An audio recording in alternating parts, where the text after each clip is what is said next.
If I take this ruler, and this is actually uniform, well, it's not uniform, there's a hole in it here. But if I don't have that hole and I don't have these little pieces in it, unless they added something to it, but if I put my finger in the middle of that, it should be balanced at 50. I'm actually a little bit to the right of 50. I mean 15, not 50, because that's a 30 centimeters ruler. And the reason I'm to the right of 50, it's not really uniform because there's a hole in it, so it's missing some mass here. If this was really uniform, if I put that marker right at 15, it should stay there. See, now notice it dips down once I put it at 15. It's heavier on that end, but it's close to that. Now what happens if I push on this end? It's going to spin. See that? If I push down, spins which way? Counterclockwise. If I push on that end, spins clockwise. If I push up on this, it goes clockwise. If I push up on this, it goes counterclockwise. That's what torque is, a force that creates rotation. Well, how big that force? So torque is equal to the force times the radius from that force to the pivot point. So when I say, what's the torque done by me pushing down?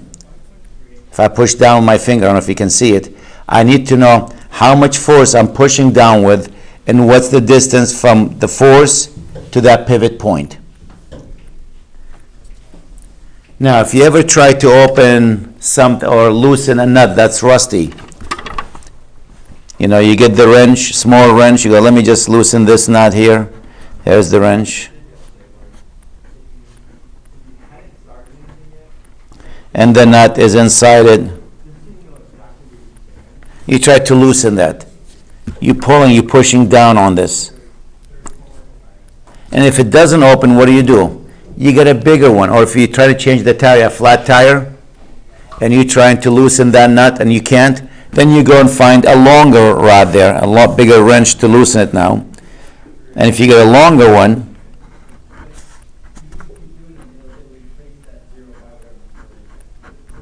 like there's the nut inside that trying to loosen there. And you push with the force here, let's say of 100 Newton.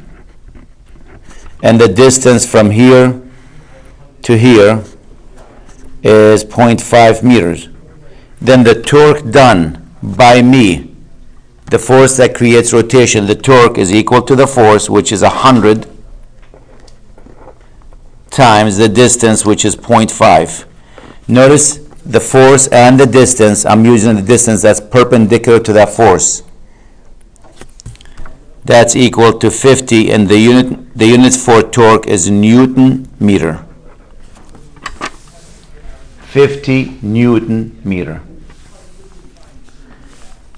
Now, if I use a smaller wrench to loosen that, and I push with the same force, smaller wrench, and I still push with 100 Newton here, but that distance is only 0.2 meters. Then the torque done by me here, it's 100, the force times the distance, which is 0.2, and that's only 20 Newton meters.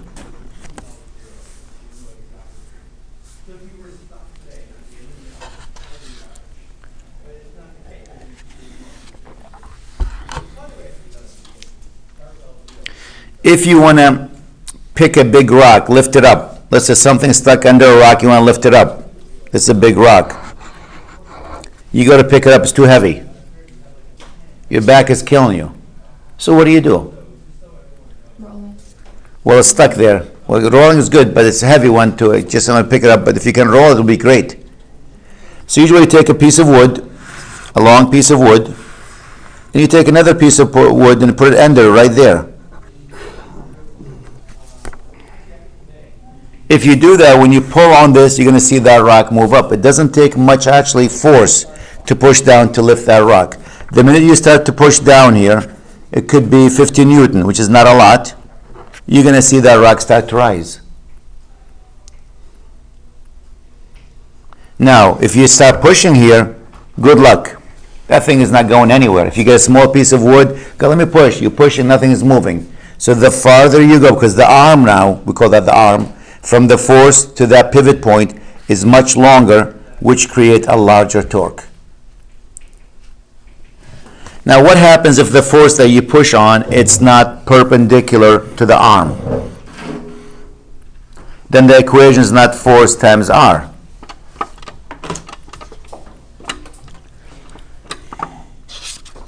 And by the way, this logic here, we use that all the time. You know where? Seesaw. If you take your nephews and nieces to the park. If you take your nephew and nieces to the park and you have a seesaw there, it could be a board like this, and it's sitting on a pivot, and you put your niece here. She has a mass of, I don't know, small, she's like 22 pounds, so 10 kilogram. And let's say this board, she's sitting 0.2 meters away from here. Or 2 meters, not 0.2. Oh. She's sitting 2 meters away. Now, if you don't like your niece, you come running and jump on this edge. If you jump on it, what will happen? That seesaw will go down, your niece will go flying up in the air. She's missing now. But if you do like her, you don't want to jump there. You want to sit somewhere closer to the pivot point because you're much heavier than her.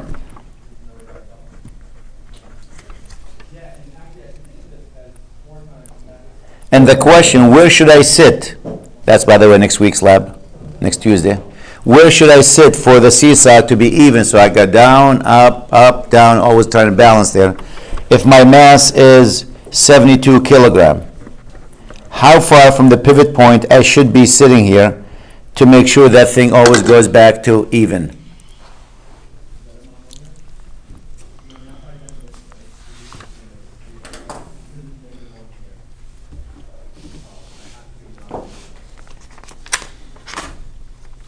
So if we look at that, make it a beam here.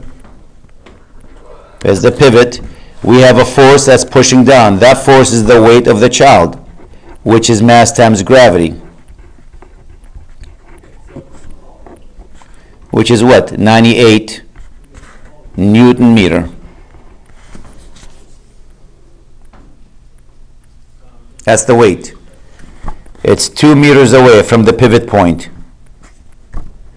Now there's another force right here, which is the weight of yourself or myself here, which is 72 times 9.8.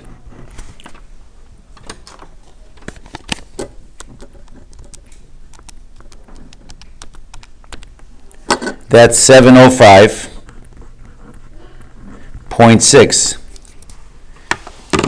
And if you don't want this to spin, go up and down, go down or go up, you want it to stay even, you want to make sure the torque, which is the force that creates rotation, the torque done by this force is equal to the torque done by that force. Notice this one will make it turn which way? Clockwise, where mine will make it turn which way? Counterclockwise. So we have to decide. One of them is positive, one is negative. We'll talk about them later. We'll see what our book wants to use. They might use counterclockwise as positive, clockwise as negative. But you want the torque by the child and your torque to be equal to each other. Well, the torque done by the child is what? 98 times the distance, which is 2.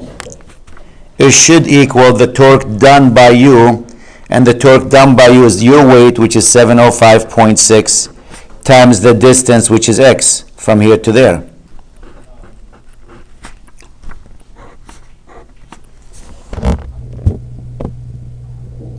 The torque is the force times the distance from that person to the pivot point. The torque by me is my force, which is the weight times the distance from here to that pivot point. So now we can calculate what x should be. Where should I sit to the left of that pivot point? How far from it?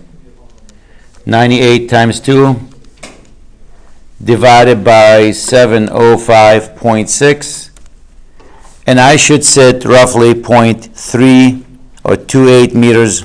I'll use two significant digits. In this case, 2 decimal places.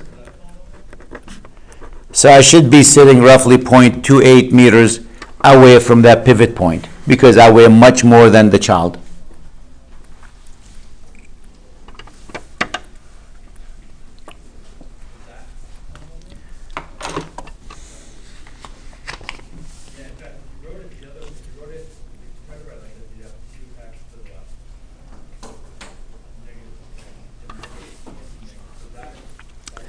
Now again, as it's not always that force and the arm going to be perpendicular to each other. So an example here.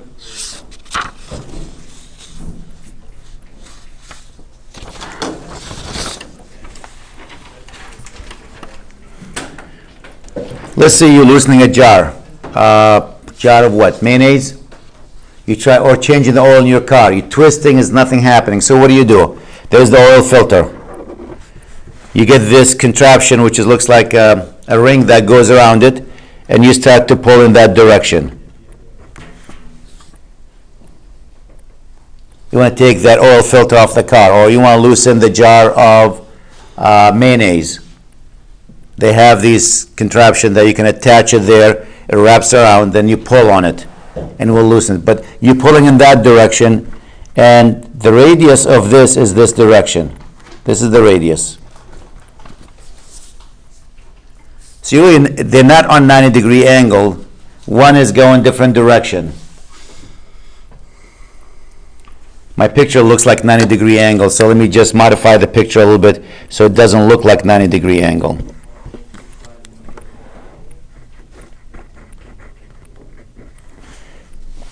Now you can see that force here and R not on 90-degree angle.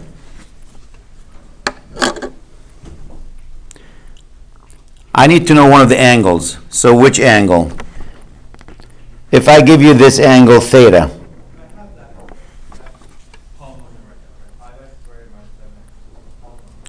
then I need to find what portion of the force in this direction. What is that component of the force in that direction? And use that times this R to get the torque. So this is F in the Y direction. So the torque for this will have to be the force that's in the Y direction that you see there times R. But how do you find what the force in the Y direction? We take this force, break it down to a component. It has an X component and a Y component. What's the Y component? Isn't that F sine theta?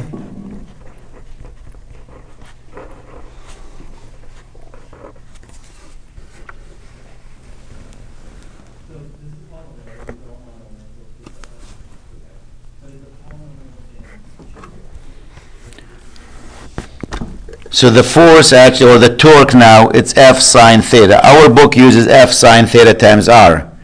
Don't be surprised if you grab a book and you see F cosine theta, not sine. Why? This is R, and this is F. But instead of giving you that theta, they might give you this theta.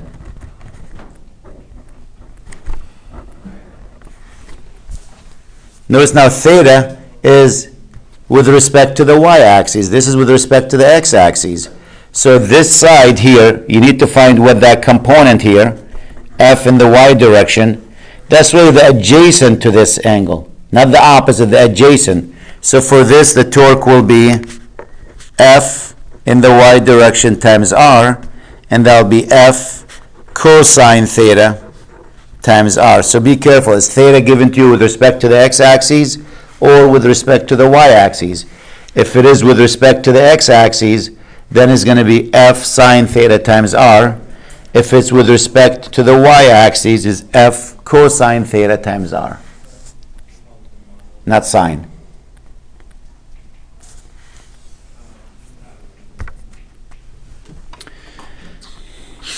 Where do we use that?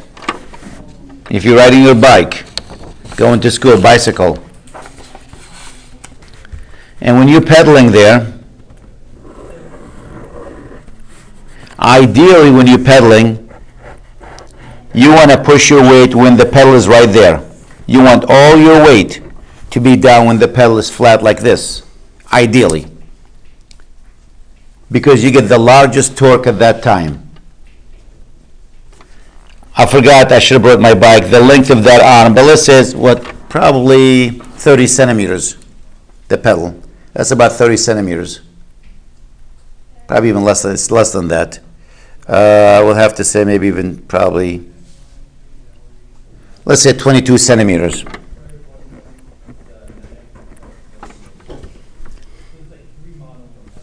Now, when you shift, if you see people who ride bicycles, especially the professional, when they ride the bike, they shift in their weight. They go side to side. Why are they doing side to side? Why not just sit on the seat and pedal? But when you shift your weight to one side, you're putting all your weight, that's your force, all your weight on that foot.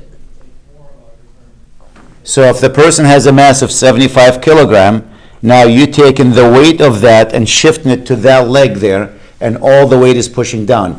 If you're sitting on the seat and you're just pedaling, you're not putting 75, whatever that weight here, you're not putting a force bigger than your weight or equal to your weight.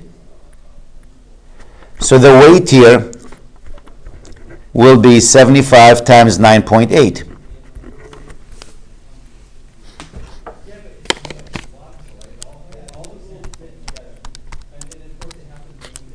And that's 735 Newton.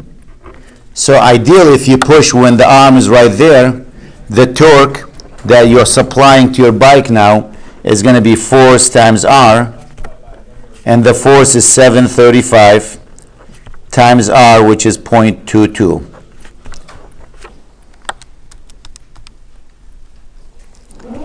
Which is 161.7 Newton.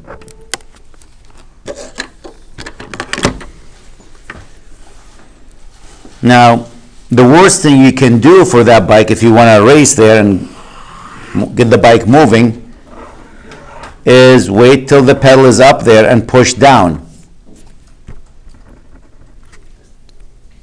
Why? Because now your weight is the same person, your weight is 735 Newton. And what is the distance, the perpendicular distance to that one from the pivot point? This is your pivot point. If you draw that line of force, that line goes through the pivot point. So the distance from here to there, which is what? 0. So the torque done by you now, it's F times R, and F is 735, but your R is 0 here. You're going through that pivot point. We're looking for the distance from the force perpendicular going that direction to the pivot point. There is no distance there. So you're doing 0 torque. Newton meter, the unit. It's not T. But that's what I meant to say, 0 torque.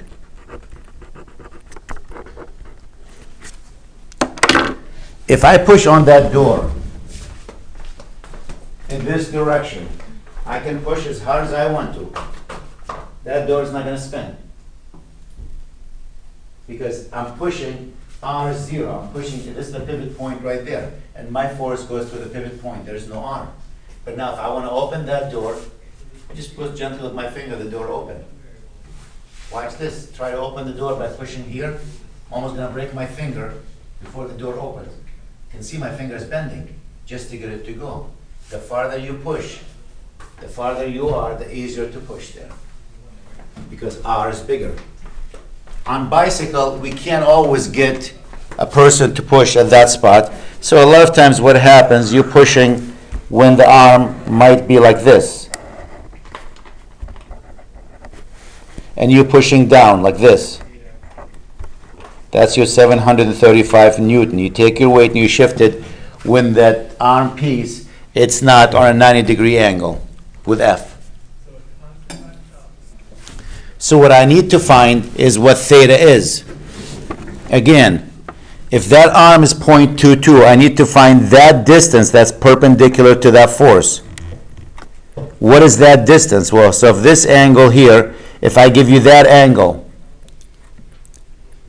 let's say this is 30 degrees here. I need to know the length of this. This is my R right here.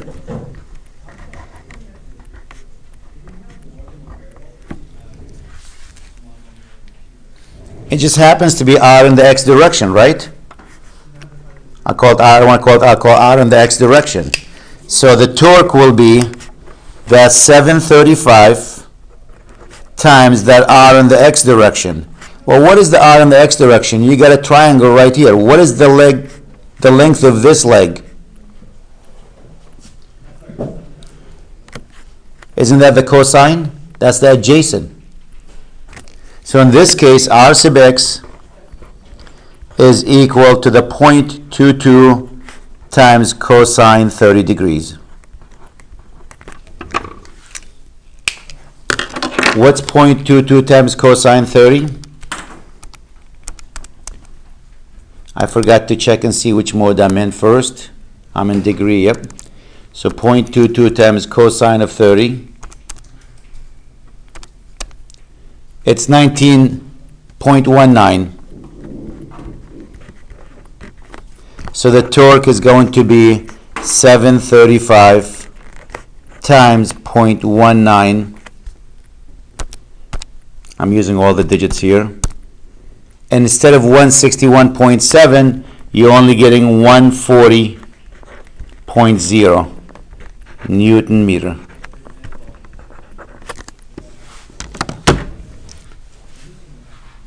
So I'm only getting 140 instead of 161. So you're wasting almost 20 Newton meter when you push down at a 30-degree angle. The higher that arm, the less torque you're creating, the slower the bike is going to move. Ideally, you want to be in that position because that means all the torque now is going to be used here. You're getting 161.7 Newton meter.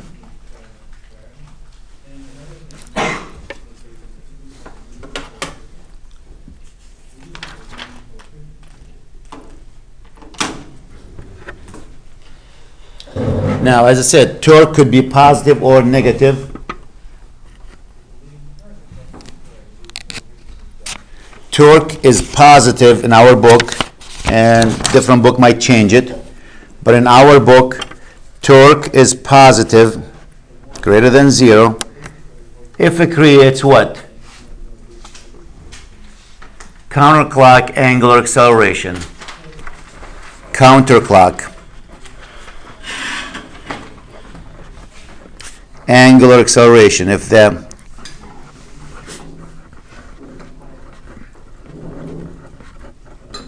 and torque is negative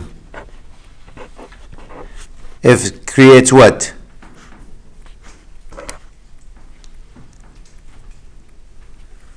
Just a clockwise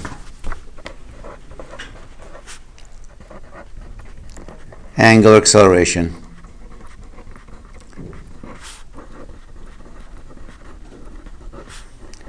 So counterclockwise, if the object spins counterclockwise, we said positive torque. If the object spins clockwise, we go, that's what? Negative torque.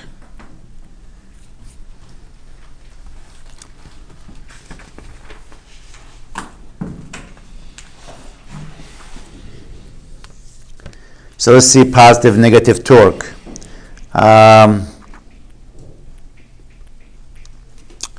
If I have a sign here, and I have a post here, I put a little hole in it here. Now I take a piece of wood, because I'm going to be making a sign, and put a screw right here. It's free to move.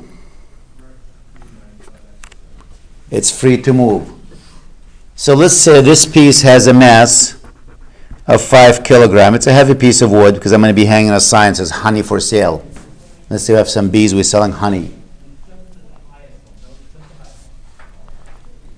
Now you look at that, the mass, and we'll assume this is 1 meter long. If it's a uniform piece of wood, where is the center of mass for this piece of wood?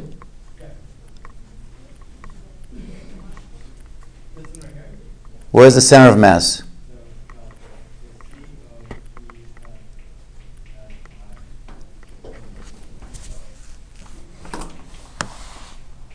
Easy question. Halfway through. Halfway through, yes. So going to be right there. That's a 0.5 meter. What's the weight here? 5 times 9.8, which is 49.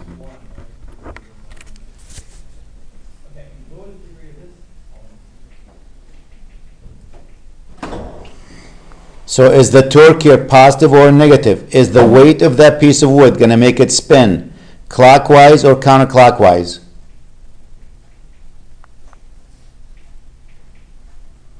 If I take a ruler like this, there's my sign right there, there's my pen. Now let go. Which way does it go? I'll type from your end. Clockwise. Clockwise. Is that a negative or positive torque? Negative. Negative. So the torque will be minus, which means clockwise rotation, the force, which is 49 times 0.5 Newton. 0.5 meters. 49 Newton times 0.5 meters, which is negative 24.5 Newton meter.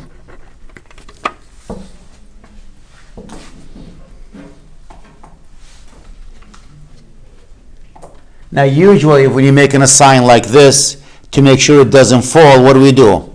We take a rope and we attach it right there to hold it, right? Otherwise it's going to fall to the ground. So the rope is pulling up there, T. Now this rope, we have to look at it. We need to know what that angle, and let's say this is 20 degrees.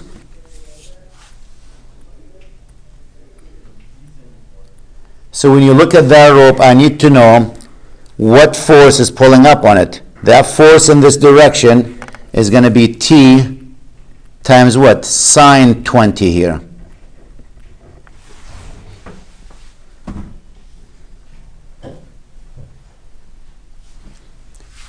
And if you pull up on it, which way that beam is going to move? If I take, this is my pivot, here's my hole in it.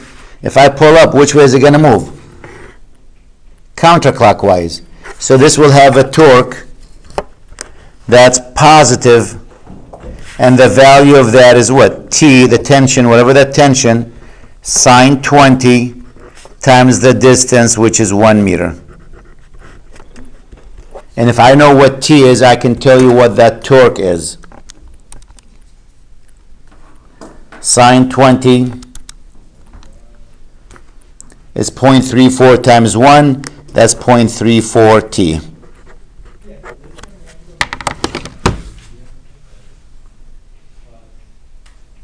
So this one creates a positive torque. This one creates a negative torque. This one makes the beam spin clockwise. This one makes the beam spin counterclockwise.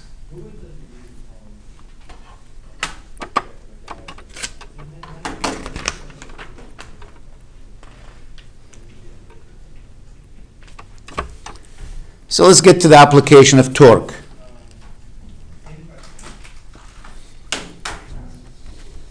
We're going to look at zero torque and static equilibrium. So we're still in the same section. Maybe actually I'll make a new video for that. I'll separate these videos.